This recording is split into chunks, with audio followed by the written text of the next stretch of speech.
오늘 예비 후보 등록을 시작으로 총선 레이스에 막이 올랐지만 선거구 획정은 여전히 답보 상태입니다. 정의와 국회의장과 여야 지도부가 최종 담판을 시도하고 있지만 아직까지 절충점을 찾지 못하는 모습입니다. 국회로 가보겠습니다. 이영희 기자. 네, 정의와 국회의장과 여야 대표, 원내대표가 4시간 가까이 선거구 획정을 위한 담판 협상을 진행하고 있지만 결론이 나지 않고 있습니다. 비례대표 축소 문제를 놓고 여야의 의견차가 좁혀지지 않고 있는 건데요.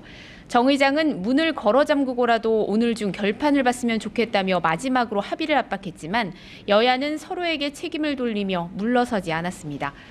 이 상태로 내년으로 넘어가면 헌법재판소의 위헌 결정에 따라 선거구가 무효가 되는 초유의 사태가 발생하는 만큼 정 의장은 오늘도 타협점을 찾지 못하면 직권상정을 하겠다는 의지를 거듭 피력했습니다. 이런 가운데 오전 9시부터 예비 후보 등록이 시작되며 총선 레이스에 막이 올랐습니다. 예비 후보자가 되면 공식 선거운동 개시일인 내년 3월 31일 전에도 선거사무소 개설과 현수막 설치, 어깨띠 착용 등 제한적인 선거운동이 가능해집니다.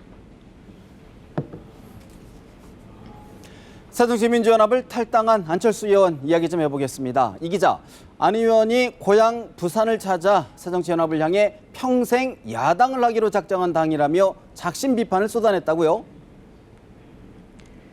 그렇습니다. 안 의원은 탈당 이후 첫 지방 일정으로 고향 부산을 택했는데요. 지역 기자단과 만나서 새정치연합을 향해 날선 발언을 쏟아냈습니다.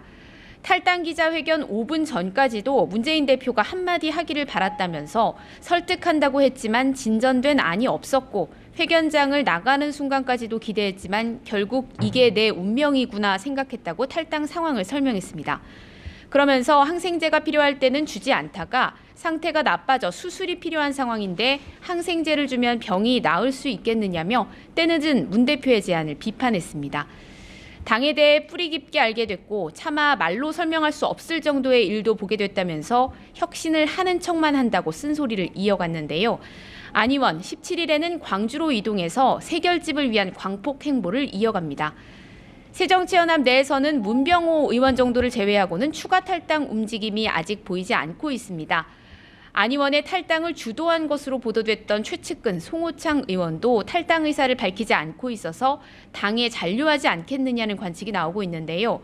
도미노 탈당 가능성이 높게 관측됐던 호남 또 측근들까지도 상황을 주시하는 분위기로 돌아서면서 오늘 국회로 복귀한 문재인 대표가 당을 수습할 어떤 보관을 내놓을지에 더욱 관심이 쏠리고 있습니다.